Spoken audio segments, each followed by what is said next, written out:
আমরা এখন যেটা স্টার্ট করবো সেটা হচ্ছে বায়োলজি মেন্স। খুব ডিটেলে প্রত্যেকটা চ্যাপ্টারকে আমরা বোঝার চেষ্টা করব।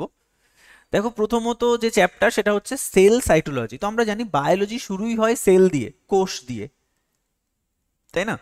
তো যদি সেলের একটা ওভারভিউ আমরা দেওয়ার চেষ্টা করি যে হোয়াট ইজ সেল, তাহলে আমি তোমাকে যেটা বলবো সেটা হচ্ছে যে আমাদের যে হিউম্যান বডি, সেটা তুমি যদি খুব মাইক্রোস্কোপিক ভিউ দেখো তাহলে তুমি দেখতে পাবে যে অ্যাপ্রক্সিমেটলি 10⁻56 নাম্বার অফ সেল দ্বারা আমাদের বডি কিন্তু তৈরি।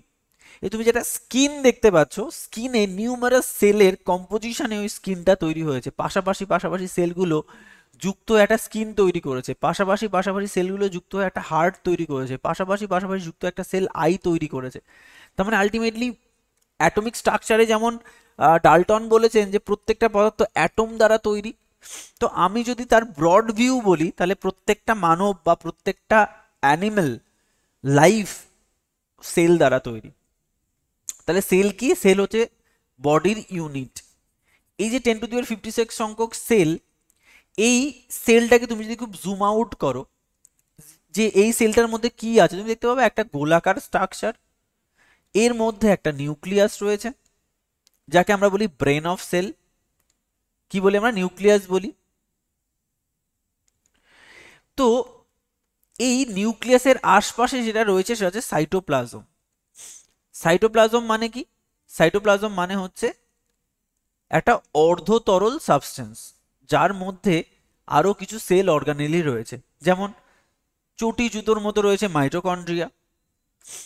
তারপরে তোমার এরকম প্যাঁচানো প্যাঁচানো রয়েছে তোমার কি এন্ডোপ্লাজমিক রেটিকিউলাম, রয়েছে গলগি বডি, রয়েছে রাইবোজোম। তো এরকম প্রচুর প্রচুর কি রয়েছে? সেল অর্গানেলি রয়েছে। তো যদি সেলের একটা ওভারভিউ দেখা যায় তাহলে সেলটাকে তুমি এরকম দেখতে পাবে। দেখো, প্রত্যেকটা সেল ইটসেলফ একটা লাইফ বলা যেতে পারে। একটা লাইফও তুমি বলতে পারো যে this is actually a life.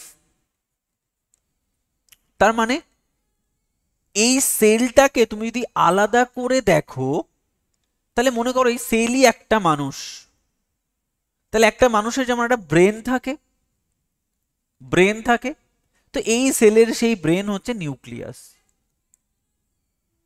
এরপরে এই মানুষ বিভিন্ন শারীরবৃত্তীয় কাজ করে, শ্বাস প্রশ্বাস নিচ্ছে, বডির বজ্র পদার্থ বাইরে বার করে দিচ্ছে, বডিকে প্রোটেক্ট করছে, করছে না এই মানুষটা?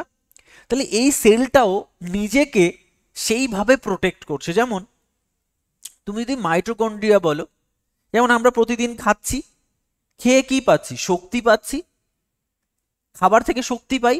তো মাইটোকন্ড্রিয়ার কাজই হচ্ছে শক্তি তৈরি করা, এটিপি জেনারেট করা। এটিপি মিন্স অ্যাডিনোসিন ট্রাইফসফেট, মানে একটা এনার্জি তৈরি করা যার থ্রু দিয়ে ওই এনার্জিটাকে ইউজ করে সারাদিন যেমন আমরা কাজ করি তেমনি ওই সেলটাও সারাদিন শারীরবৃত্তীয় কাজ করে। তাহলে আমরা যেমন খাবার খাই, মাইটোকন্ড্রিয়া সেই শক্তি তৈরি করে। তাই মাইটোকন্ড্রিয়াকে বলা হয় এটিপি কারেন্সি বা এনার্জি কারেন্সি বা কোষের শক্তি ঘর। তো ধরো কোনো ফরেন পার্টিকেলস আমাদের বডিতে ঢুকলো, তাহলে তাকে আমরা যেমন আমাদের ইমিউন সিস্টেম তাকে মেরে দেয়, সেলের মধ্যে কোনো ফরেন পার্টিকেল ঢুকলেও সেলের ইমিউন সিস্টেম তাকে মেরে দেয়। তার জন্য কে দায়ী রয়েছে? লাইসোজোম। লাইসোজোমকে বলা হয় কাইন্ড অফ সুইসাইডাল ব্যাক। পরে আসছি সুইসাইডাল ব্যাক কেন বলা হয়। লাইসোজোমের মধ্যে প্রচুর এন্ডোনিউক্লিয়াস বা প্রচুর এনজাইমস রয়েছে, যে এনজাইমগুলো দিয়ে কোনো ফরেন পার্টিকেলকে মেরে দিতে পারে। দেখা যায় এমন একটা ফরেন পার্টিকেল সেলের মধ্যে ঢুকেছে, যে ফরেন পার্টিকেলটা যে ফরেন পার্টিকেলটা পুরো সেলটাকেই ধ্বংস করে দেবে এবং পুরো বডিটাকেই ধ্বংস করে দেবে। তখন লাইসোজোম কি করে? নিজে সুইসাইড করে নেয়, এমন একটা সুইসাইডাল এনজাইম ছেড়ে দেয় যার জন্য পুরো সেলটা মারা যায়, যাতে করে ওই ফরেন পার্টিকেল সারা বডিতে স্প্রেড করার আগে নিজেই মরে যায়। তাই একে বলা হয় সুইসাইডাল ব্যাক। সুইসাইডাল ব্যাক বলা হয়। ধরো কোনো বজ্র পদার্থ সেলের মধ্যে এত কাজ করার জন্য কি হবে? বজ্র পদার্থ তৈরি হবে। সেই বজ্র পদার্থ বাইরে বার করে দেওয়ার কাজ হচ্ছে তোমার কি? এই গলগি ভেসিকেলের। গলগি বডি কি করে, যাকে বলা হয় ট্রাফিক পুলিশ। ট্রাফিক পুলিশ বলে না কোনটা আসবে কোনটা যাবে, সে ট্রাফিক পুলিশ দেখে কোন রাস্তা দিয়ে কে যাবে, তেমনি কোন বডিতে কে থাকবে কে থাকবে না সেটা সম্পূর্ণরূপে কন্ট্রোল করে কে, আমাদের এই গলগি গলগি বডি বা গলগি ভ্যাসিকল। তো এরকম ভাবে প্রত্যেকটা সেল কি করে, স্বয়ংসম্পূর্ণভাবে একটা হিউম্যান বিং এর মতো কাজ করে। ঠিক আছে, তো এই যে সেল, এই সেল নিয়ে যে গবেষণা তাকেই আমরা বলছি সাইটোলজি। যেমন ভাইরাস নিয়ে গবেষণাকে বলা হয় ভাইরোলজি, ঠিক আছে, যেমন স্কিন নিয়ে গবেষণাকে বলা হয় ডার্মাটোলজি, তেমনি লজি অ্যাড করা হয়। লজি মানে হচ্ছে লোগাস বা লজি মানে হচ্ছে জ্ঞান। সাইটো কথাটা এসে সেল থেকে, সাইটোপ্লাজম তাই সাইটোলজি, তাই একে আমরা বলছি কি সাইটোলজি।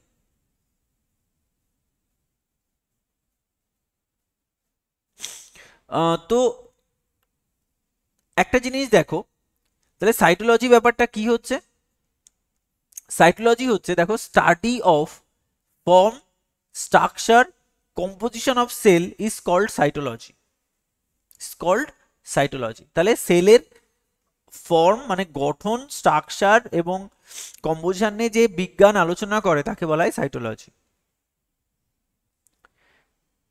আচ্ছা, তাহলে তাহলে আমরা যদি জানি যে কে এই সাইটোলজির ফাদার, তো সেটা একটু লিখে রাখো, অ্যাডিশনাল ইনফরমেশন লেখো। Robert Hooke, Robert Hooke is called Robert Hooke is called father of cytology, father of cytology. Robert Hooke is called father of cytology. Robert Hooke is called father of cytology. কেন Robert Hooke প্রথম sell আবিষ্কার করেছিলেন, তাই তার থেকেই আমরা এটাকে বলছি যে ফাদার অফ সাইটোলজি তাকে। তাহলে what is sell? Cell is the fundamental, structural and functional unit of living organism, যেটা আমি তোমাকে একটু আগেই বলছিলাম। Cell is nothing but the atom of substance. কোনো পদার্থের যেমন অ্যাটম, তেমনি কোনো লিভিং সাবস্টেন্সের বা লিভিং অর্গানিজমের যে fundamental, structural and functional unity হচ্ছে তোমার এই সেল। তাহলে সেলকে আবিষ্কার করেন এই রবার্ট হুকই কিন্তু সেল আবিষ্কার করেন। তো লেখো, ইন 1665 Robert Hooke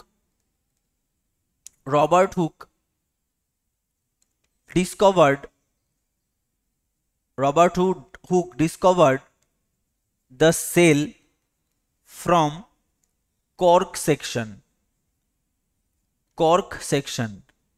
মানে একটা কর্ক থেকে, মানে হোমিওপ্যাথি ওষুধ দেখবে একটা কাচের বটলে দেওয়া হয়, সেই বটলের উপর একটা কর্ক লাগানো থাকে, কাঠের কর্ক, আগে কাঠের দিত এখন প্লাস্টিক ইউজ করে, তো সেই কর্ক সেকশন থেকে একটা মৃত সেল আবিষ্কার করেন। ঠিক আছে, পরবর্তীকালে in 1674 Anton van Leeuwenhoek, LWENHOCK, Anton van Leeuwenhoek discovered living cell. তাহলে অ্যান্টন ভন লিউয়েনহক কি করেন? লিভিং সেল ডিসকভার করেন। বোঝা গেল?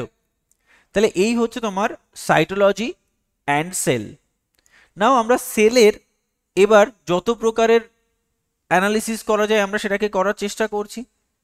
যেমন বলা হচ্ছে smallest cell. What is smallest cell? দেখো, স্মলেস্ট সেলকে বলা হয় মাইকোপ্লাজমা গ্যালিসেপ্টিকাম বা মাইকোপ্লাজমা লেডলাই। মাইকোপ্লাজমা গ্যালিসেপ্টিকাম বা মাইকোপ্লাজমা লেডলাইকে আমরা বলি সব থেকে স্মলেস্ট সেল। আচ্ছা, লার্জ সেল কাকে বলা হয়? এগ অফ অস্ট্রিচ, যাকে আমরা লার্জেস্ট অ্যানিম্যাল সেল বলে থাকি। অ্যানিম্যালের মধ্যে আমরা সবাই জানি এগ মানে একটা ডিম, সেটা ওভামও হতে পারে ফিমেল বডিতে, সেটাও কিন্তু একটা সেল। তাহলে সব থেকে বড় সেল কিন্তু এগ, যেটা পাখির ডিম বলি আমরা, আর অস্ট্রিচের ডিম হচ্ছে সব থেকে বড়। লার্জেস্ট হিউম্যান সেল যদি বলা হয় তাহলে সেটা কি হবে? Nerve cell. আমরা জানি অনেক বড় হয় নার্ভ সেল। আর দেখো স্মলেস্ট হিউম্যান সেল,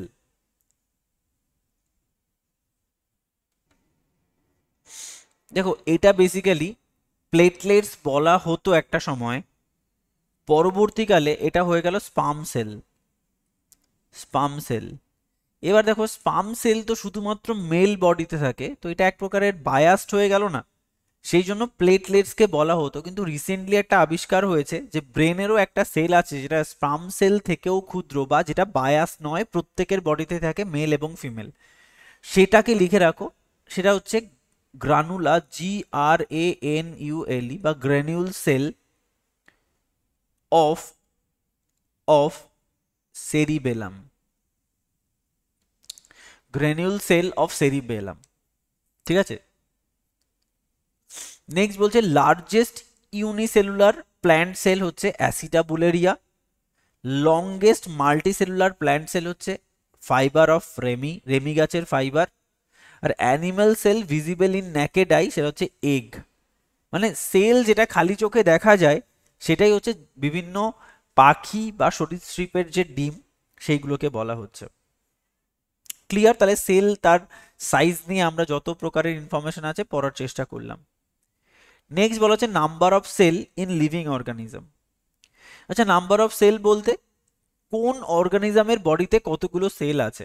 যেমন আমরা জানি ইউনিসেলুলার অর্গানিজম মানে যার বডিতে মাত্র একটাই সেল রয়েছে, সিঙ্গেল সেল দ্বারা তৈরি, তাকে আমরা বলছি ইউনিসেলুলার অর্গানিজম। যেমন অ্যামিবা, ক্ল্যামাইডোমোনাস, প্যারামিশিয়াম, ব্যাকটেরিয়া, এগুলো সব unicellular sell.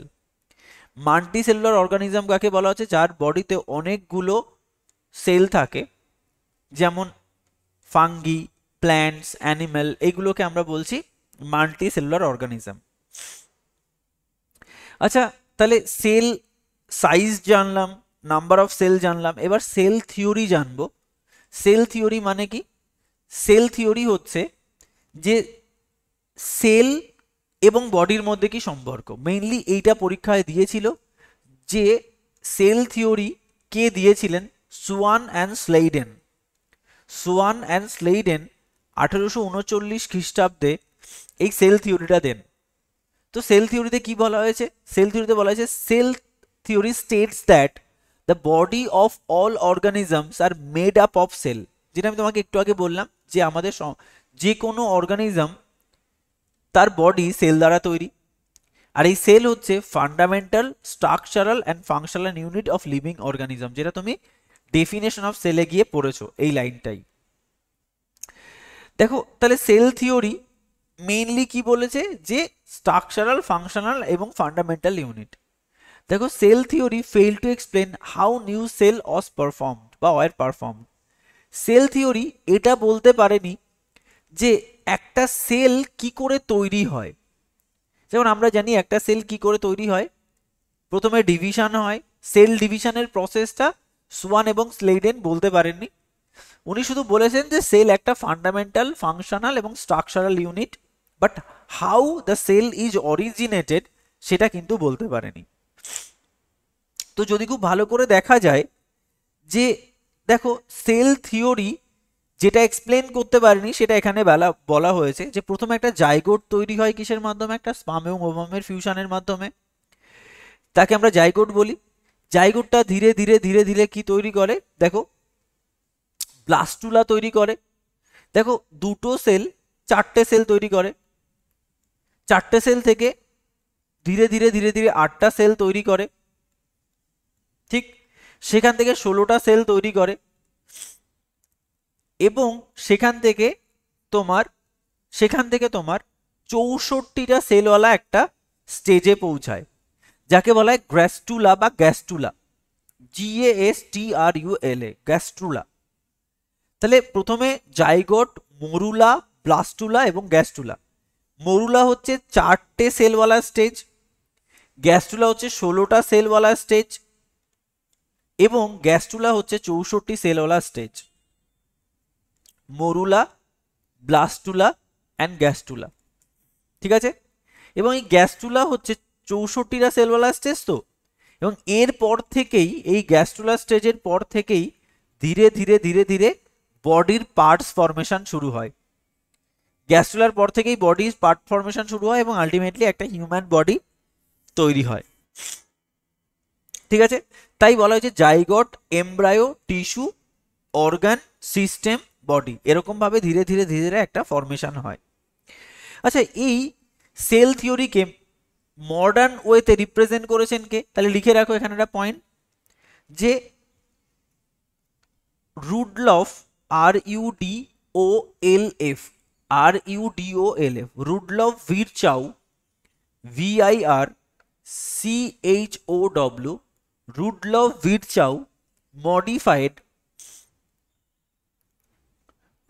ভিরচাউ modified the cell theory. Rudolf Virchow modified the cell theory, যাকে আমরা কি বলছি? মডার্ন সেল থিওরি, যাকে আমরা কি বলছি? Modern cell theory, modern cell theory. তাহলে রুডলফ ভিরচাউ কি বলেছেন? রুডলফ ভিরচাউ বলেছেন all cells originated, all cells originated from the pre-existing cell. All cell originated from pre-existing cell. প্রত্যেকটা সেল প্রি এক্সিস্টিং সেল থেকে অরিজিনেট করে, যেটা সেল থিওরি ব্যাখ্যা করতে পারেনি বা সুয়ান এবং স্লেইডেন ব্যাখ্যা করতে পারেনি। আচ্ছা, নেক্সট চলে যাচ্ছি আমরা যে এক্সেপশন অফ সেল থিওরি। তাহলে সেল থিওরি যে ব্যাখ্যা করা হয়েছে তারও তো কিছু, দেখো প্রত্যেকটা থিওরি যেমন একটা এক্সেপশন থাকে, তেমনি এরও একটা এক্সেপশন আছে। কি কি এক্সেপশন?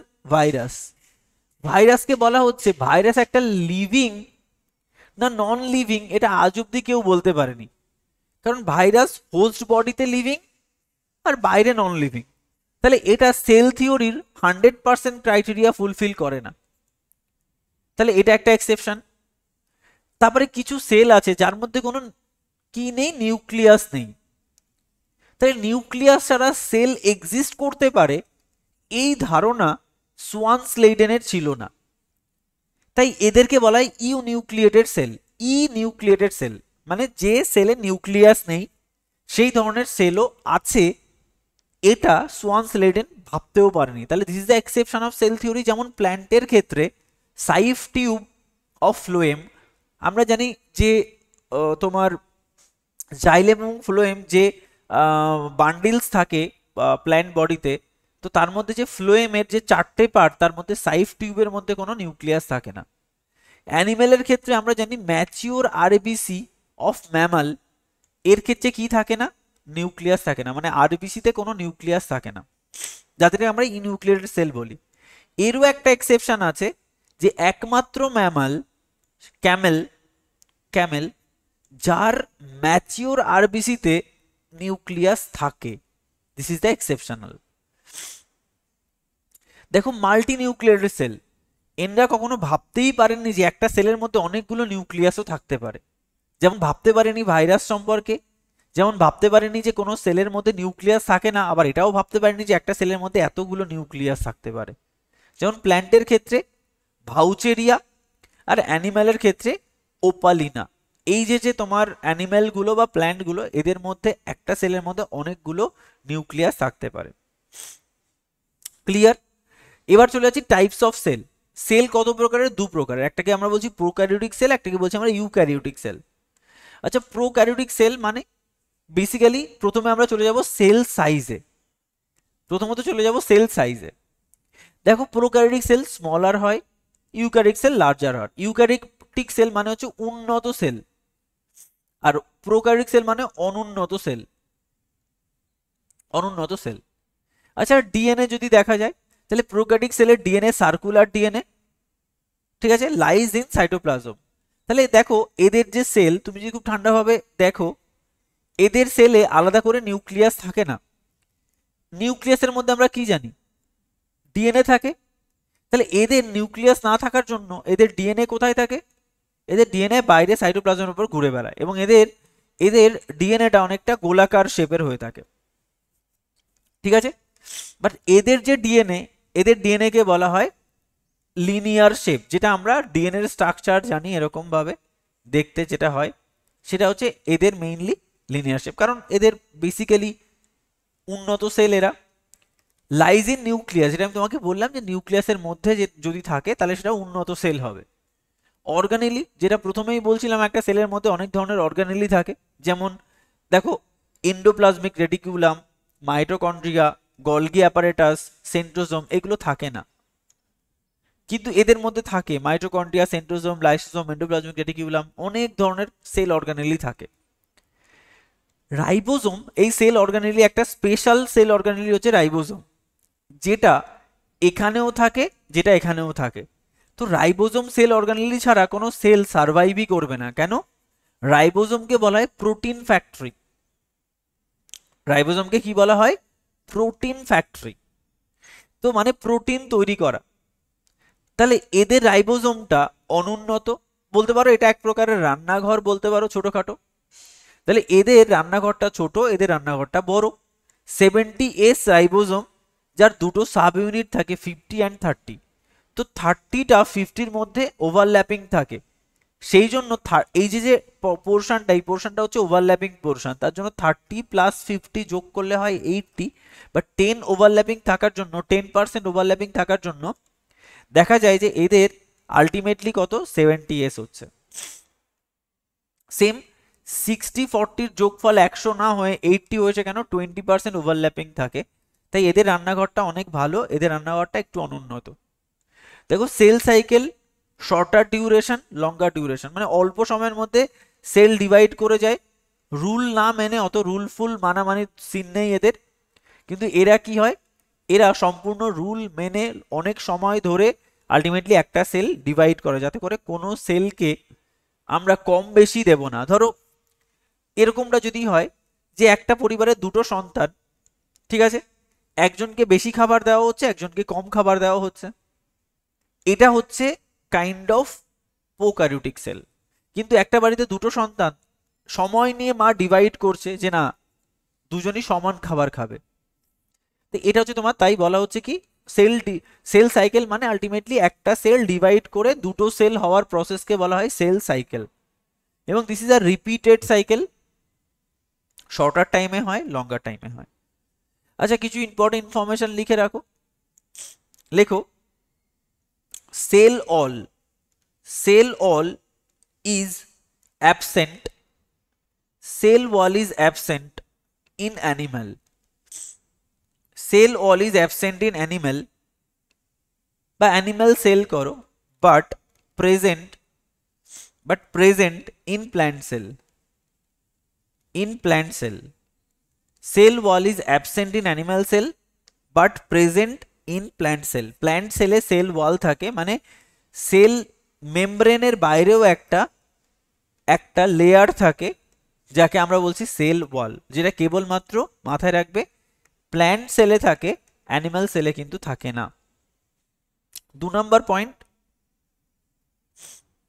লেখো animal sales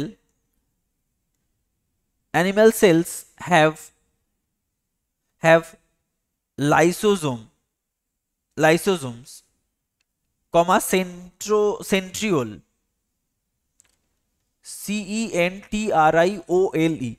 Animal cell have lysosome and centriole, but plant cells don't have. তাহলে animal cells have lysosome and centriole, but plant cell don't have. তাহলে অ্যানিমাল সেলের মধ্যে দুটো স্পেশাল সেল অর্গানেলি থাকে, যার নাম লাইসোজোম অ্যান্ড সেন্ট্রিওল। এবং plant সেলের মধ্যে একটা স্পেশাল অর্গানেলি থাকে, তার নাম কি? Plastid. Plant cells have plastid, but animal cell don't. Cells don't have. তার মানে বুঝতে পারছো যে প্ল্যান্ট সেলে থাকে প্লাস্টিড আর অ্যানিম্যাল সেলে থাকে লাইসোসোম অ্যান্ড সেন্ট্রিওল। এই হচ্ছে তোমার কনসেপ্ট। না এবার সেলকে আমরা ডিভাইড যদি করি, সেলকে আমরা তিনটে লেয়ারে ভাগ করতে পারি। একটাকে আমরা বলতে পারি সেল ওয়াল, যেটা সব থেকে উপরে থাকে। যদি তুমি একটা সেলকে খুব পুঙ্খানুপুঙ্খ রূপে দেখো তাহলে কেমন দেখতে পাবে, এটা হচ্ছে সেলের সেল মেমব্রেন। সেল মেমব্রেন তুমি যদি এর সঙ্গে বাইরে দেখো কিছু একটা, এই হচ্ছে তোমার সেল ওয়াল। আর এর মধ্যে থাকে প্রোটোপ্লাজম। এই প্রোটোপ্লাজম, তিনটে broad classification. This is cell wall, this is cell membrane, plasma মেমব্রেনও একে বলা হয়, আর দিস ইজ প্রোটোপ্লাজম। প্রোটোপ্লাজম, আচ্ছা প্রোটোপ্লাজমের মেইনলি দুটো পার্ট।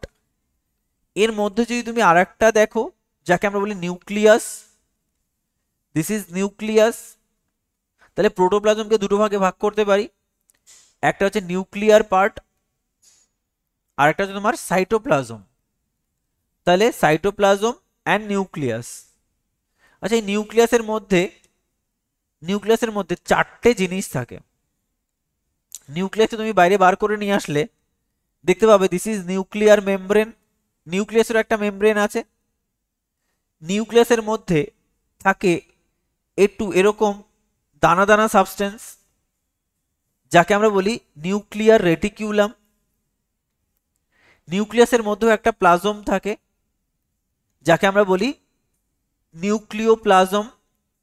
আর নিউক্লিয়াসের মধ্যেও একটা এরকম সাবস্টেন্স থাকে, গোলাকার সাবস্টেন্স, যাকে আমরা বলে থাকি নিউক্লিওওলাস। পরে আমরা এগুলো জানবো এর গুরুত্ব কি। ধীরে ধীরে সেল দিয়ে শুরু হয়েছে, আস্তে আস্তে আমরা অনেক দূর যাব, যাকে আমরা নিউক্লিওওলাস বলি। তাহলে নিউক্লিয়াসের চারটে part, nuclear membrane, nuclear reticulum, nucleolus আর নিউক্লিওপ্লাজম।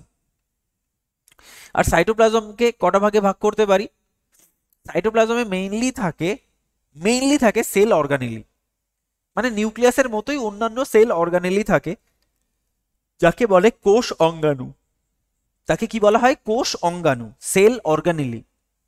তো যদি খুব ভালো করে দেখা যায় তাহলে এই সাইটোপ্লাজমকে আরো একটু ওরা ডিপলি ভেঙেছে। একটাকে বলা হয় সাইটোসোল, আরেকটাকে বলা হয় সেল ইনক্লুশন, আর এটা হচ্ছে সেল অর্গানেলি।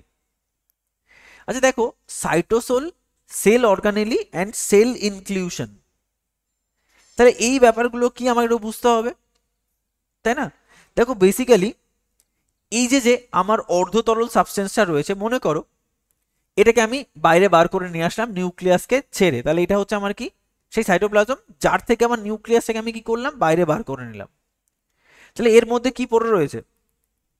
আর একটা অর্ধতরল সাবস্টেন্স রয়েছে। যে অর্ধতরল সাবস্টেন্স পড়ে রয়েছে দিস ইজ কল্ড সাইটোসোল বা হায়ালোপ্লাজম।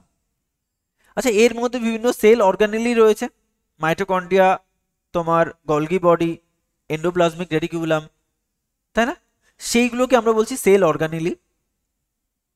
এবং এর বাইরে যেগুলো রয়েছে তাকে বলা হয় cell inclusion. Cell inclusion are nothing but the non living part বলতে পারো, যেটা সেলকে প্রোটেকশন দেয়। নন লিভিং পার্ট যাকে সেল ইনক্লুশন বলা হয়। আমরা পরে সেল ইনক্লুশন সম্পর্কে ডিটেলে পড়বো। যেমন তোমার যদি আমি বলি যে সেল ইনক্লুশনের কাজ কি, ফুড মেটেরিয়ালকে স্টোর করে রাখা, তারপরে তোমার এক্সক্রিয়েটরি মেটেরিয়ালকে রিমুভ করা, মানে ওরা মেইনলি একটা বলতে পারো একটা স্টোরেজ ইউনিট হিসাবে কাজ করে। বুঝতে পেরেছো? এছাড়া দেখবে আর একটা জিনিস ভালো করে উদাহরণ দিয়ে বুঝিয়ে দিচ্ছি। দেখবে তুমি যদি কচু খাও না, কচু খেলে দেখবে গলায় কখনো কখনো কিছু কাটার মতো বেঁধে যায়। This is called cell inclusion, this is called cystoliths and raphides. এই সিস্টোলিথস অ্যান্ড র্যাফাইডস গুলোই বেঁধে যায় কাটার মতো, যেটা সেলকে প্রোটেকশন দেয় যাতে করে কচু কেউ না খেতে পারে। কারণ একটা কচু গাছও তো চায় যে আমাকে কেউ না খাক। তো দিস ইজ সেল ইনক্লুশন। তাহলে সেল অর্গানেলিকে যদি আমরা ডিটেলে ভাগ করি তাহলে দেখা যাবে একটা হচ্ছে মেমব্রেন বাউন্ড, মানে যাতে মেমব্রেন আছে, একটা নন মেমব্রেনাস যার মেমব্রেন নেই। আচ্ছা, মেমব্রেন বাউন্ড বলতে যার চারপাশে একটা লেয়ার আছে। নন মেমব্রেনাস মানে যার চারপাশে কোনো লেয়ার নেই। তাহলে নন মেমব্রেনাস কারা? সেন্ট্রোজোম, বেজাল বডি, মাইক্রোটিউবিউলস, রাইবোসোম, এদের উপরে কোনো লেয়ার নেই। আর মেমব্রেন বাউন্ড বলতে যাদের উপরে লেয়ার আছে, কারো উপরে একটা লেয়ার আছে, কারো উপরে দুটো লেয়ার আছে। তাই একে আমরা বলছি ডবল মেমব্রেনাস, একে বলছি সিঙ্গেল মেমব্রেনাস বা single membrane, double membrane. Double membrane রয়েছে মাইটোকন্ড্রিয়া, প্লাস্টিড আর নিউক্লিয়াস। খুব গুরুত্বপূর্ণ পয়েন্ট, যদিও সেল অর্গানেলির মধ্যে নিউক্লিয়াস পড়ে না, কেন? নিউক্লিয়াসকে অলরেডি আমরা সাইটোপ্লাজম থেকে আলাদা করে দিয়েছি। বাট এখানে তারপরে আমি নিউক্লিয়াসকে কেন রেখেছি, তার কারণ হচ্ছে নিউক্লিয়াস ও ডবল মেমব্রেন, এই পয়েন্টটা পরীক্ষায় দেয় যে এর মধ্যে কোনটা সিঙ্গেল মেমব্রেন, কোনটা ডবল মেমব্রেনাস সেল অর্গানেলি। সেজন্য নিউক্লিয়াসকে রেখেছি। Nucleus is nothing but a cell organelle of a cell. সেলের সেল অর্গানেলির মধ্যে নিউক্লিয়াস পড়ে, বাট নিউক্লিয়াস যেহেতু একটা স্পেশাল সেল অর্গানেলি, তাই একে আমরা আলাদা করে পড়াশোনা করি। বাট নিউক্লিয়াস ইটসেলফ একটা সেল অর্গানেলি। সিঙ্গেল মেমব্রেন, বাকি সব single membrane, lysosome, Golgi body, peroxisome, endoplasmic reticulum, microbodies, vacuoles, এগুলো বোঝা গেল। তাহলে সেলকে আমরা কিভাবে ভাগ করলাম। এবার যেটা তোমার লাগবে সেটা হচ্ছে সেলের এই যে পার্টস গুলো যেগুলো তুমি পড়েছো, সেইগুলোকেই ডিটেলে এখানে ব্যাখ্যা করা হয়েছে। যেমন দেখো সেল ওয়াল, এই সেই সেল ওয়াল। যেমন তোমার প্লাজমা মেমব্রেন, দেখো এরপরেই রয়েছে প্লাজমা মেমব্রেন। এরপরে কি রয়েছে দেখো, এই যে প্রোটোপ্লাজম, দেখো রয়েছে প্রোটোপ্লাজম। প্রোটোপ্লাজমের মধ্যে রয়েছে সাইটোপ্লাজম, তার মধ্যে রয়েছে নিউক্লিয়াস, তার মধ্যে রয়েছে মাইটোকন্ড্রিয়া, ডবল মেমব্রেনাস যেগুলো মাইটোকন্ড্রিয়া, প্লাস্টিড। দেখো single membranous Golgi body, lysosome, endoplasmic reticulum, vacuoles, microbodies. দেখো non membranous ribosome, centrosome. Non living part cell inclusion. বোঝা গেল। আর লাস্টে গিয়ে রয়েছে প্রোক্যারিওটিক সেল, তার ভাগ। যেমন আমরা এতক্ষণ ইউক্যারিওটিক সেলের ডিভিশন বললাম, এবার আমরা চলে যাব প্রোক্যারিওটিক সেলের ডিভিশনে। তো এটা হচ্ছে ইউক্যারিওটিক সেল। তো চলো এক এক করে আমরা দেখি। সেল ওয়াল, দেখো সেল ওয়াল যদি তুমি দেখো, তাহলে সেল ওয়াল কি দ্বারা তৈরি সেটা সবার আগে তোমাকে জানতে হবে। দেখো সেল ওয়াল তৈরি হচ্ছে সেলুলোজ, হেমিসেলুলোজ, পেকটিন, লিগনিন দ্বারা তৈরি। আমি কিছু জিনিস এখানে মার্ক করে দেব, সেইগুলো অবশ্যই করে পড়বে। সেইগুলো থেকেই পরীক্ষায় কিন্তু সব থেকে বেশি কোশ্চেন আসবে। ঠিক আছে, সেলুলোজ, হেমিসেলুলোজ, পেকটিন, লিগনিন দ্বারা কিন্তু সেল ওয়াল তৈরি। ব্যাকটেরিয়ার সেল ওয়াল পেপটাইডোগ্লাইকেন দ্বারা তৈরি। ব্যাকটেরিয়ার সেল ওয়াল পেপটাইডোগ্লাইকান দ্বারা তৈরি। ঠিক আছে, এটা পরীক্ষায় কিন্তু বহুবার কোশ্চেন এসছে যে ব্যাকটেরিয়ার সেল ওয়াল কি দ্বারা তৈরি, পেপটাইডোগ্লাইকান। ফাঙ্গির সেল ওয়াল তৈরি কাইটিন দ্বারা। অ্যালগির সেল ওয়াল তৈরি দেখো গ্লাইকোপ্রোটিন এবং পলিস্যাকারাইডস দ্বারা তৈরি। আর প্ল্যান্টের সেল ওয়াল মেইনলি সেলুলোজ দ্বারা তৈরি। এগুলো পরীক্ষায় কোশ্চেন দেয়। সব থেকে বেশিবার যেটা পরীক্ষায় এসছে সেটা হচ্ছে ব্যাকটেরিয়া, পেপটাইডোগ্লাইকান। ক্লিয়ার? দেখো এরপরে যেটা সেটা হচ্ছে তোমার এর ফাংশন কি। ডেফিনেটলি আমরা সবাই জানি সেল ওয়াল কি করে, সেল ওয়াল প্রোটেক্ট করে, এবং cell wall only present in plant. Cell wall কিন্তু অ্যানিমেলে দেখা যায় না। তাহলে শেপ মেনটেন করে, একটা শেপের মধ্যে সেলকে থাকতে হয়। দেখো তারপরে তোমার give hardness, rigidity, protection and store unnecessary object. যেটা দরকার নেই সেটাকে আর সেলের মধ্যেও ঢুকতেই দেয় না, স্টোর করে রেখে দেয়। ক্লিয়ার? দেখো পরীক্ষায় কোশ্চেন দেয় যে প্লাজমোডেজমাটা, তো একটু এখানে লিখে রাখো প্লাজমোডেজমাটা, PLASMODESMATA, প্লাজমোডেজমাটা। পরীক্ষায় মেইনলি কোশ্চেন দেয় প্লাজমোডেজমাটা কোথায় দেখা যায়। প্লাজমোডেজমাটা দেখা যায় দুটো সেল ওয়ালের মাঝে। প্লাজমোডেজমাটা লেখো present between two cells. Plasmodesmata present between two cells through which transfer of cytoplasm. Transfer of cytoplasm. তাহলে প্লাজমোডেজমাটা হচ্ছে দুটো সেলের মধ্যে প্রেজেন্ট থাকে এবং যার থ্রু দিয়ে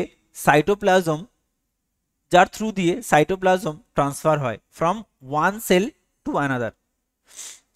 নেক্সট দেখো প্লাজমা মেমব্রেন। প্লাজমা মেমব্রেনের কাজ কি? প্লাজমা মেমব্রেনের কাজ হচ্ছে সেম সেল ওয়ালের মতোই, but plasma membrane present both animal plus plant sell, মানে অ্যানিম্যাল এবং প্ল্যান্ট সেল দুটোতেই কি আছে? প্লাজমা মেমব্রেন আছে। প্লাজমা মেমব্রেন কি দ্বারা তৈরি? বহুবার পরীক্ষায় কোশ্চেন দিয়েছে, লিপিড প্রোটিন দ্বারা তৈরি। এখানে একটা মডেল আছে যাকে বলা হয় পিএলপি মডেল। এই পিএলপি মডেল কি? পিএলপি মডেল হচ্ছে প্রোটিন লিপিড প্রোটিন। এই পিএলপি মডেল যাকে বলা হয় ফ্লুইড মোজাইক মডেল, যেটা দিয়েছিল সিঙ্গার অ্যান্ড নিকলসন। কি বললাম? এই প্লাজমা মেমব্রেনের যে মডেল সেটা কে দিয়েছিলেন? এই পিএলপি মডেলটা যাকে বলা হয় fluid mosaic model. This is given by Singer and Nicolson. কোথাও লেখা আছে কিনা একবার একটু দেখি। না লেখা নেই, একটু লিখে রাখো। তাহলে এখানেই লিখে রাখো, খুব গুরুত্বপূর্ণ পয়েন্ট। লেখো fluid mosaic model, FLUID, fluid mosaic, MOSAIC, fluid mosaic model was given by Singer and Nicholson, SINGER, Singer and Nicholson, NICOLSON, Singer and Nicholson in 1972। 1972 সালে তিনি এই মডেলটা দিয়েছিলেন। তার মডেল অনুযায়ী ছবি রয়েছে, মানে একটা ফ্লুইডের মধ্যে একটা মোজাইক রয়েছে, যেমন পাথর বসানো রয়েছে একটা মেঝেতে, সেরকম একটা ব্যাপার যে বেসিক্যালি লিপিডের একটা লেয়ার রয়েছে। এই যে এইগুলো যে দেখতে পাচ্ছ না, এগুলো সবই হচ্ছে লিপিড, তার মধ্যে প্রোটিন রয়েছে, তাই কি বলা হয় protein lipid PLP, protein lipid protein. এরকম ভাবে আলটিমেটলি তোমার একটা মোজাইক স্ট্রাকচার তৈরি করেছে। ঠিক আছে, এটা হচ্ছে তোমার মেইনলি প্লাজমা মেমব্রেনের মডেল। দেখো প্লাজমা মেমব্রেন জেনারেলি ফ্লেক্সিবল হয়, তোমরা সবাই মোটামুটি এটা জানো, এবং সেমি পারমিয়েবল মেমব্রেন হয় বা সিলেক্টিভলি পারমিয়েবল। তোমরা জানো অর্ধ পরিবাহী বলে, তোমরা অর্ধ পরিবাহী বা সেমি পারমিয়েবল মেমব্রেন সম্পর্কে জানো যখন তোমরা ছোটবেলায় ব্যাপন এবং অভিস্রবণ পড়েছো বা ডিফিউশন আর অসমোসিস পড়েছো, তখন তোমরা একটা সেমি পারমিয়েবল মেমব্রেনের কনসেপ্ট ফার্স্ট টাইম পেয়েছিলে। সেমি পারমিয়েবল মেমব্রেনের কনসেপ্ট ফার্স্ট টাইম মানে যেখানে কেবলমাত্র দ্রাবক বা সলভেন্ট চলাচল করতে পারে, দ্রাব বা সলিউট চলাচল করতে পারে না। যে মেমব্রেনের মধ্য দিয়ে কেবলমাত্র লিকুইড পার্টিকেল চলাচল করতে পারে, কোনো সলিড পার্টিকেল যেতে পারে না। বা সিলেক্টিভলি পারমিয়েবল মানে যারা যে মেমব্রেনটা যাকে অ্যাকসেপ্ট করবে সেই একমাত্র যেতে পারবে, সবাই যেতে পারবে না। বোঝা গেল? তাহলে এর কাজ কি?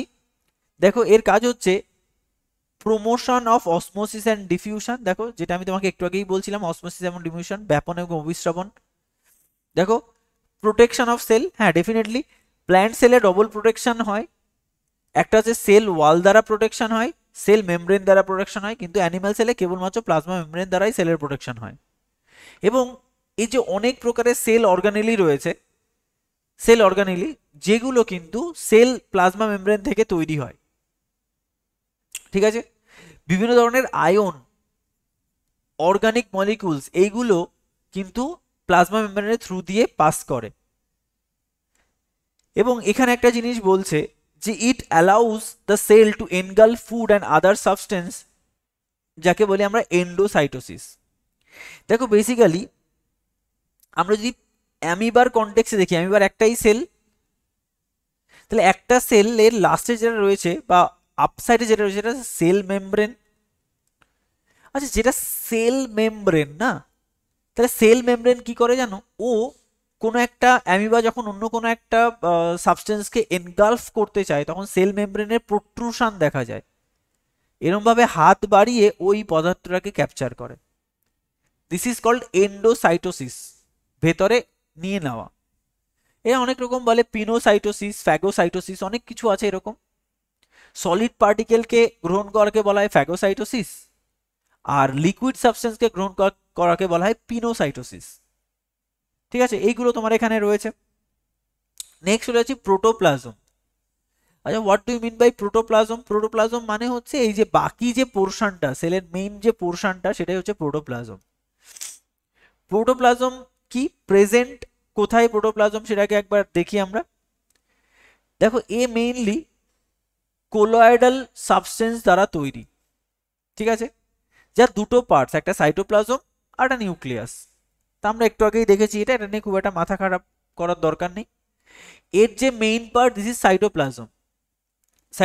সাইটোপ্লাজম কি, দেখো বলছে present between cell membrane and nuclear membrane. আমরা সবাই জানি এটা, সেল মেমব্রেন অ্যান্ড নিউক্লিয়ার মেমব্রেনের মাঝে যে পোর্শনটা তাকে আমরা সাইটোপ্লাজম বলছি। পুরোটাকে, নিউক্লিয়াস সহ আমরা এটাকে বলছি হচ্ছে প্রোটোপ্লাজম, বাট নিউক্লিয়াস বাদে যে পোর্শনটা রয়েছে দিস ইজ সাইটোপ্লাজম।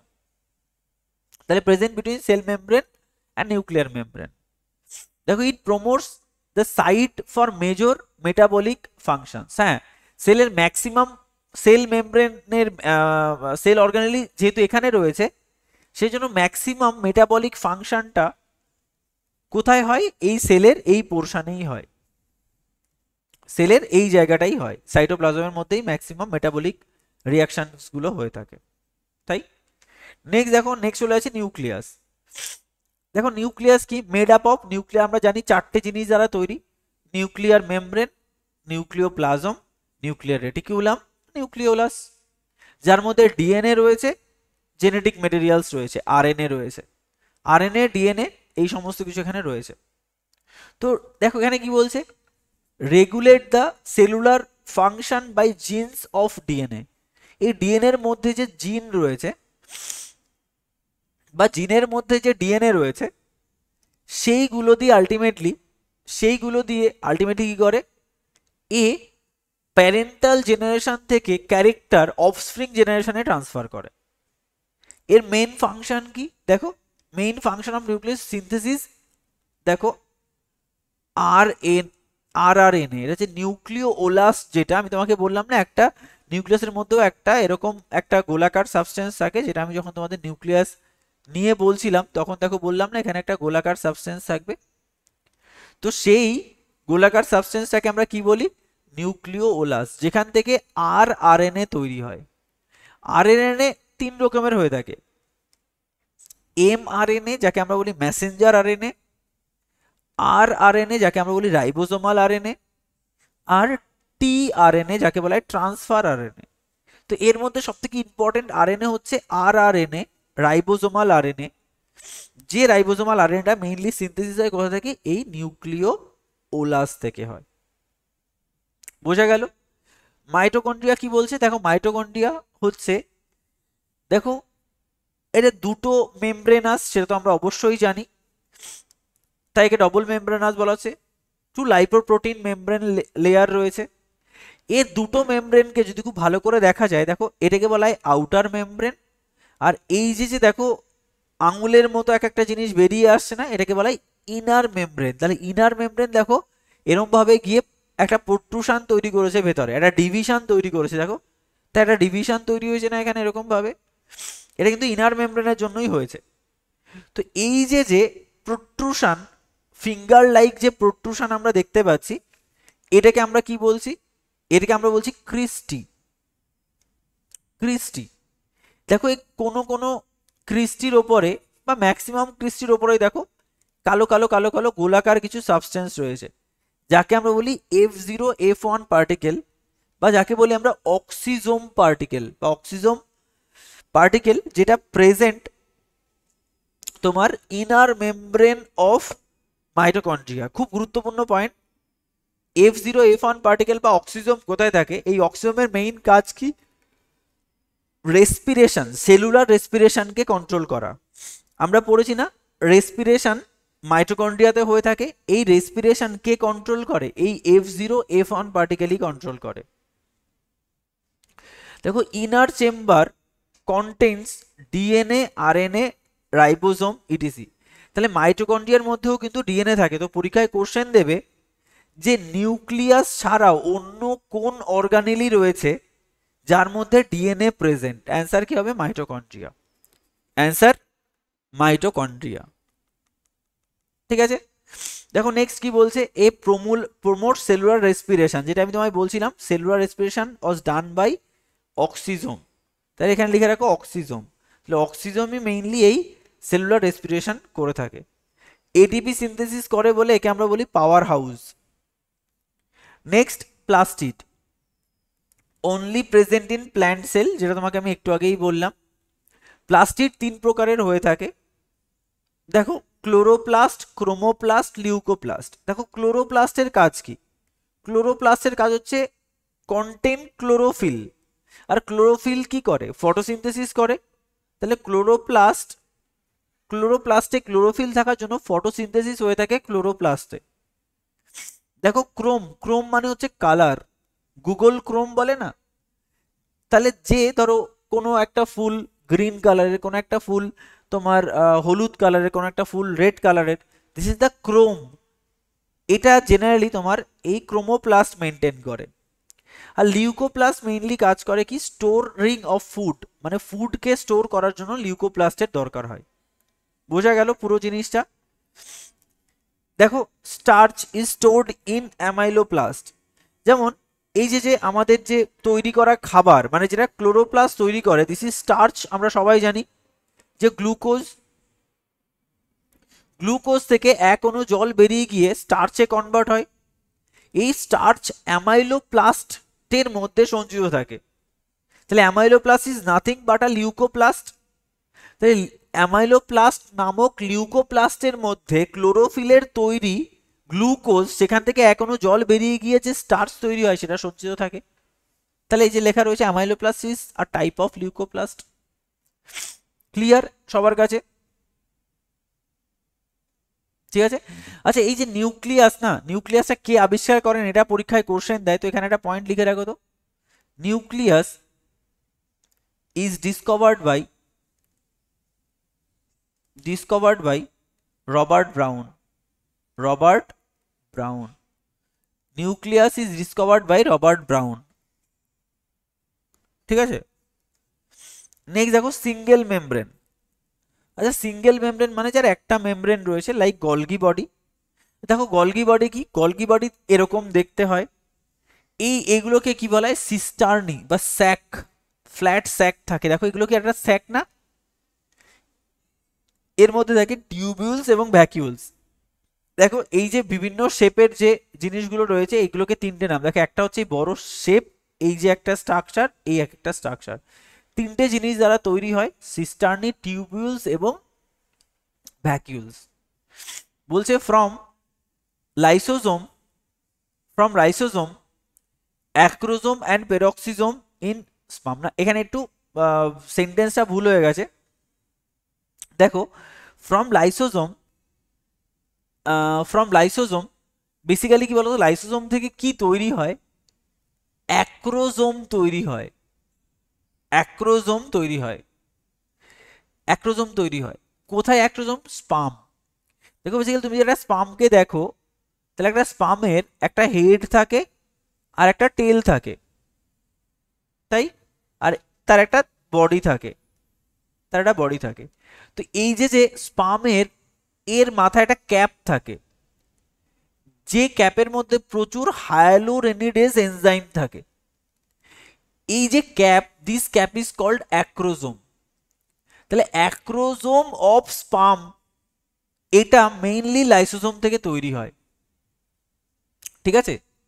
এবং পেরক্সিজোমও তৈরি হয়। তো একটু উল্টে গেছে, অ্যাকচুয়ালি পেরক্সিজোমটা আগে যাবে, মানে লাইসোজোম থেকে পেরক্সিজোম এবং অ্যাক্রোজোম অফ স্পাম তৈরি হয়। তাহলে অ্যাক্রোজোম ইন স্পাম, তাহলে স্পামের অ্যাক্রোজোম তৈরি হয় এবং পেরক্সিজোম তৈরি হয়। বোঝা গেল? তাহলে এতে প্রচুর এনজাইম থাকার জন্য ওভামের লেয়ারকে ও এই এনজাইম দিয়ে ছিদ্র করে ভেতরে ঢুকে যেতে পারে, সেই জন্য লাইসোজোম থেকে সেটা তৈরি হয়। ঠিক আছে,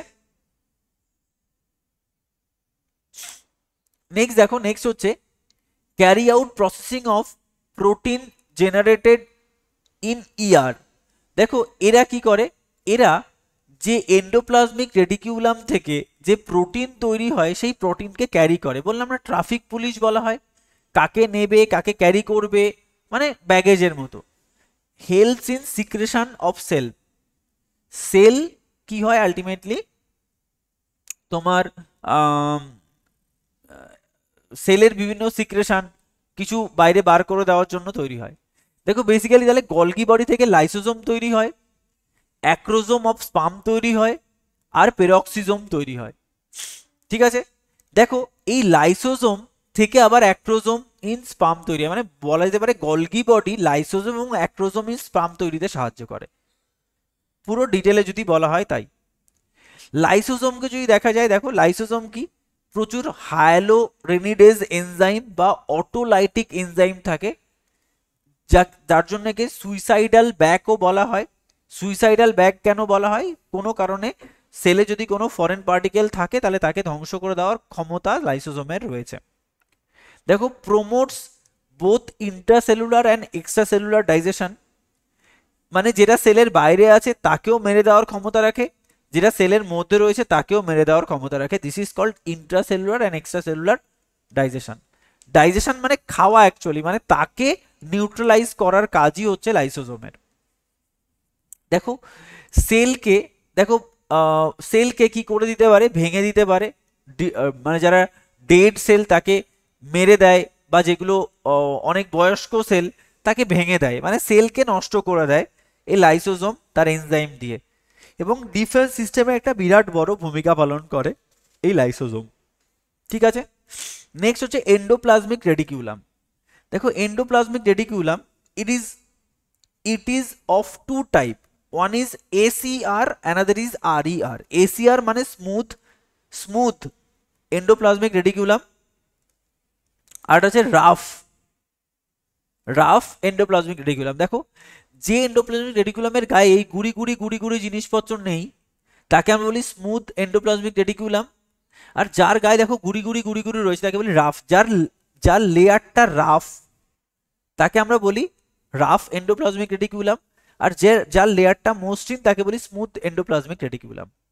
রাফ এন্ডোপ্লাজমিক রেডিকুলামের গুরুত্বটা কোথায়, এই রাফ কেন, কারণ এর গায়ে রাইবোজোম লেগে থাকে তাই একে বলা হয় রাফ, এর গায়ে রাইবোজোম লেগে থাকে না তাই একে বলা হয় স্মুথ। দেখো helps in formation of cytoskeleton. Cytoskeleton মানে হচ্ছে আমাদের বডিতে যেমন বোন এটা এক ধরনের স্কেলিটন, তেমনি একটা সেলকে প্রোটেক্ট করার জন্য সেলটাকে, দেখো সেল থেকে তো অনেক প্রকারের এক্সটার্নাল প্রেসার আসে না, অন্যান্য সেল দ্বারা একটা প্রেসার আসে, তো সেটাকে সেলটাকে তার অ্যাকচুয়াল ফর্মে রাখার জন্য ভেতর থেকে তো একটা স্কেলিটাল স্ট্রাকচার থাকা দরকার, যেটা বেসিক্যালি ইআর দিয়ে থাকে। মানে এন্ডোপ্লাজমিক রেডিকুলামগুলো এক প্রকার স্প্রিং এর মতো কাজ করে, যারা সেলগুলোকে সংকুচিত হতে দেয় না, তাই helps in the formation of cytoskeleton. দেখো আরইআর যেটা রাফ এন্ডোপ্লাজমিক রেডিকুলাম, তার গায়ে যেহেতু রাইবোজোম থাকে, ribosome helps in protein synthesis, তাই প্রোটিন সিনথেসিসে সাহায্য করে আরইআর। এসিআর কিন্তু প্রোটিন সিনথেসিসে সাহায্য করে না, এসিআর সাহায্য করে লিপিড সিনথেসিসে, পরীক্ষায় কোশ্চেন দেয়। ঠিক আছে, এছাড়া helps in the transport of material in different parts of the cell. Golgi বডিকে সাহায্য করে কে, এন্ডোপ্লাজমিক রেডিকুলাম, তাই একটা সিস্টেমই আছে GERL system, Golgi body, endoplasmic reticulum আর লাইসোজোম, এই তিনজন মিলে এই সিস্টেমটা তৈরি করে GERL সিস্টেম, প্রত্যেকে কিসের ট্রান্সপোর্টিং এ সাহায্য করে। নেক্সট হচ্ছে ভ্যাকিউলস। ভ্যাকিউলস কাকে বলা হচ্ছে, দেখো cytoplasm cavity contains cell sap that is surrounded by the chromoplast। যাই হোক ভ্যাকিউলস মানে ছোট ছোট কি থাকে, ছোট ছোট গ্যাপ থাকে, একটা ক্যাভিটি থাকে, গর্ত থাকে। ঠিক আছে, সেইটাকেই বলছে ভ্যাকুওলস, খুব একটা ইম্পর্টেন্ট নয়, যেখানে কি হয় ফুড পার্টিকেলস স্টোরড থাকে। মাইক্রোবডিজ যদি দেখা যায়, দেখো মাইক্রোবডিজ হচ্ছে small cell organelle bounded by single cell membrane. Microbodies এটাও খুব একটা ইম্পর্টেন্ট নয়। দেখো দু ধরনের মাইক্রোবডিজ থাকে, একটাকে বলে আমরা পেরক্সিজম, একটা হচ্ছে গ্লায়োক্সিজম। একটু আগে প্রায় পেরক্সিজমের নাম তোমরা পড়েছো। Peroxisome is formed from the Golgi body. Peroxisome is nothing but the microbodies, ঠিক আছে। পেরক্সিজমের কাজ কি? পেরক্সিজম স্যাক লাইক সাবস্টেন্স, মানে একটা থলের মতো জিনিস, ঠিক আছে। দেখো sac like structure in prokaryotic cell of plant living liver and kidney cell of animal. তাহলে কি আমাদের কি লিভার বা কিডনি সেলে এগুলোকে দেখা যায় একটা স্যাক লাইক স্ট্রাকচার। আর গ্লায়োক্সিজম কন্টেন অ্যাজ স্পেশাল পেরক্সিজম, মানে অ্যাকচুয়ালি কনসিডার্ড অ্যাজ স্পেশাল পেরক্সিজম, মানে এই পেরক্সিজমের একটা উদাহরণই বলছে গ্লায়োক্সিজম। মানে পেরক্সিজম আজ nothing but the sec like structure, একটা স্যাক, ঠিক আছে। বেসিক্যালি পেরক্সিজম কি করে জানো? H2O2 মেটাবলিজমে সাহায্য করে। দেখবে আমাদের নোটসে লেখা আছে কোথাও একটা, এই যে পেরক্সিজম কন্টেন মেটাবলিজম অফ H2O2, মানে বেসিক্যালি H2O2 মেটাবলিজমে কে সাহায্য করে? কে সাহায্য করে? এই পেরক্সিজম। এটা খুব গুরুত্বপূর্ণ পয়েন্ট, বহুবার পরীক্ষায় কোশ্চেন দিয়েছে, এবং এটাই সেলকে বাঁচায়। H2O2 কে ভেঙে O2 তৈরি করে। এই O2 সেলের অক্সিজেন প্রোভাইড করতে সাহায্য করে। সেলের যে অক্সিজেন দরকার সেটা প্রোভাইড করে এই পেরক্সিজম H2O2 কে ভেঙে, খুব গুরুত্বপূর্ণ কাজ করে। দেখো পেরক্সিজম কন্টেন বিভিন্ন oxidative enzyme helps in photo respiration. Photo রেসপিরেশনে সাহায্য করে কে? এই তোমার পেরক্সিজম। ফটো রেসপিরেশন মানে আলোর উপস্থিতিতে যে রেসপিরেশন হয়ে থাকে তাকে আমরা বলি ফটো রেসপিরেশন। দেখো নন মেমব্রেনাস যদি চলে যাই, তাহলে এক হচ্ছে রাইবোজোম। রাইবোজোমের মেইন কাজ হচ্ছে প্রোটিন সিনথেসিস করা। রাইবোজোম তো তোমরা একটু আগেই দেখেছো, প্রোক্যারিওটিক আর eukaryotic ribosome 70S and 80S। মেইনলি আমরা ইউক্যারিওটিক নিয়ে পড়াশোনা করছি, তাই 40-60 কম্পোজিশনে এরম রাইবোজোম তৈরি হয়, যেটা মেইনলি প্রোটিন সিনথেসিস করে থাকে এমআরএনএ কে ডিকোড করে। এমআরএনএ কে ডিকোড করে আলটিমেটলি রাইবোজোম প্রোটিন সিনথেসিস করে থাকে। সেন্ট্রোজোম কি? দেখো সেন্ট্রোজোম মেইনলি দুটো জিনিস দ্বারা তৈরি, একটা হচ্ছে সেন্ট্রিওলস অ্যান্ড সেন্ট্রোস্ফিয়ার। সেন্ট্রিওলকে যদি সেন্ট্রোজোমকে যদি দেখা যায়, সেন্ট্রোজোম মেইনলি সেলের মধ্যে এরকম একটা নালিকা বান্ডিলের মতো, যারা এরকম শেপেই সেলের মধ্যে থাকে 90 ডিগ্রি শেপ করে, এরকম একটা 90 ডিগ্রি শেপে সেন্ট্রিওলস সেলের মধ্যে থাকে, যারা মেইনলি সেল ডিভিশনের সময় স্পিন্ডিল ফাইবার তৈরিতে সাহায্য করে। মানে ক্রোমোজোমগুলোকে গাইড করার জন্য, মানে ক্রোমোজোম তো দুভাগে ভাগ হয়ে যায়, তো ক্রোমোজোমকে গাইড করার জন্য যে সুতোটা দরকার, যেমন একটা ঘুড়িকে তোমার কন্ট্রোল করার জন্য একটা ঘুড়ির সুতো দরকার, তেমনি এই ক্রোমোজোমকে কন্ট্রোল করার জন্য কি দরকার? একটা সুতো দরকার। তাহলে এই সুতোটা actually nothing but the spindle fibre. এই ফাইবার দিয়ে ওরা রেগুলেট করে থাকে যে কোনো ক্রোমোজোমকে। বোঝা গেছে?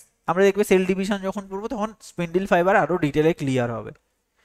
নন লিভিং পার্ট যদি আমরা চলে যাই, নন লিভিং পার্ট মানে সেল ইনক্লুশনস 3 টাইপস হয়ে থাকে, বা 3 ধরনের কাজ mainly: reserve food material, secretory material এবং এক্সক্রিয়েটরি মেটেরিয়াল। মানে ফুড রিজার্ভ করে, সিক্রেশন বা এক্সক্রিয়েশনে সাহায্য করে। এগুলো খুব একটা ইম্পর্টেন্ট নয়। স্টোর, এক্সক্রিয়েশন অ্যান্ড সিক্রেশনে সাহায্য করে, যেটা তোমার টাইপসের বেসিসে হয়ে থাকে। আচ্ছা দুটো জিনিস লিখে রাখো এখানে, সিস্টোলিথস অ্যান্ড র্যাফাইডস, পরীক্ষায় কোশ্চেন দেয়। সিস্টোলিথ আর একটা হচ্ছে র্যাফাইডস, RAPHID। দেখো সিস্টোলিথস কি দ্বারা তৈরি? Calcium carbonate, calcium carbonate, calcium carbonate. আর র্যাফাইডস কি দ্বারা তৈরি? Calcium oxalate, calcium oxalate. Cystolith raphides কিছুই না, এরকম দেখতে কাটার মতো কিছু সাবস্টেন্স, যেটা সেলের মধ্যে থাকে, যেটা গলায় বিঁধে যায় আমাদের কচু খেলে। তাহলে সিস্টোলিথ র্যাফাইডস কি করে? প্রোটেকশন দিতে সাহায্য করে।